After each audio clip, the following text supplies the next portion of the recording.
There are certain nights that do not end when the sun rises.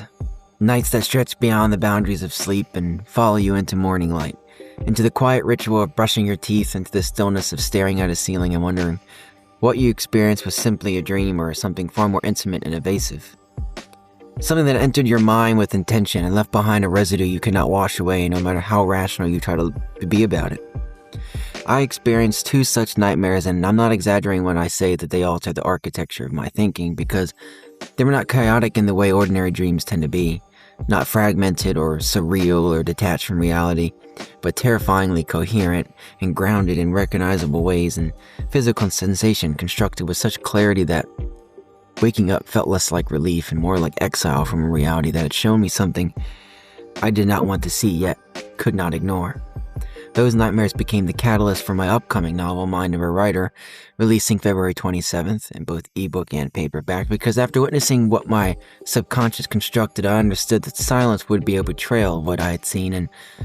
what I feared might be quietly germinating beneath the surface of our modern world. The first nightmare took place in Washington, D.C. during a time when I actually had been staying there, which made the experience feel evasive in a uniquely personal way because the geography of the dream borrowed directly from memory, using real streets I had walked, real buses I had ridden, and real morning light that filtered through thin curtains in the room where I slept, and then twisting that familiarity into something grotesque without even breaking the illusion of plausibility. In a dream, I woke up in the same rented room where I had been staying, the walls faintly illuminated by the pale blue-gray light that arrives just before the city fully exhales into the day. And everything appeared ordinary at first, grounded in mundane detail, the hum of distant traffic, the subtle vibration of pipes within a building, the faint scent of stale air conditioning, until I noticed a heaviness pressing against my chest that felt almost metallic, as though the atmosphere itself had thickened to something that resisted breath. I left the room, stepped onto the sidewalk, the cool air against my skin, the city moving in its typical restrained rhythm, people walking briskly with earbuds in place, heads tilted slightly downward. Each individual contained their private orbit of thought, and I boarded a city bus that knelt toward the curb with its familiar mechanical sigh, the doors folding open to receive us like an indifferent mouse swallowing routine commuters. I sat midway down the aisle on the left side, gripping the cool plastic of the seat, observing strangers who were absorbed in their phones or staring blankly through windows at monuments that had witnessed centuries of human ambition, and there was no dramatic shift at first, no thunderous warning, no cinematic rupture, the only quiet persistence of ordinary life unfolding in predictable cadence. And then a woman across me began to scratch her forearm with increasing urgency, her fingers dragging against her skin in small, irritated movements that gradually intensified, her nails pressing deeper as if something beneath the surface demanded release. And I found myself unable to look away as the faint red lines appeared where her nails had traced, following a trembling in her hand that suggested panic was rising faster than she could contain it. Her skin began to separate from her arm, not with explosive violence, but with a slow, nauseating peel, as though it were a damp paper loosening from glue, and beneath it was raw tissue glistening under fluorescent bus lighting, and blood beginning to gather and then spill in a thick stream that slid down her wrist and dripped onto the floor in heavy, deliberate droplets that echoed louder in my ears than any scream could have. Around her, others began clawing at themselves in synchronized horror, a man gripping his neck as though trying to prevent his own unraveling, a teenager pressing trembling hands to her face as the outer layer of her skin seemed to loosen and tear away, and within seconds the bus transformed into a chamber of silent catastrophe where flesh separated from form, and blood flowed along the grooves of the rubber aisle, pulling against shoes, soaking into fabric, turning the ordinary geometry of public transit into a grotesque riverbed. But what unsettled me most was the absence of sound, because no one screamed and not one person cried out, their mouths opening in stunned disbelief while the city outside continued moving in eerie parallel. Pedestrians collapsing onto sidewalks, drivers slumping over steering wheels, bodies shedding themselves as if humanity were molting in a ritual of involuntary transformation that spared no one except me. I remained seated, frozen, not by physical restraint, but by the overwhelming awareness that I was being forced to witness something systematic and unstoppable. Something that did not resemble war or riot or a singular tragedy, but a rather biological unraveling that exposed the fragility of our collective illusion of control. And as blood streaked across the windows and monuments beyond became stained in red reflection, and I felt grief rising in my throat, not only for the dying, but for the abrupt reminder that our bodies are temporary vessels held together by mechanisms we barely understand. And when I woke from that nightmare, the scent of iron lingered in my nostrils as though it had followed me into reality. My heart pounding against my rib with such intensity that I questioned whether something inside me had physically ruptured,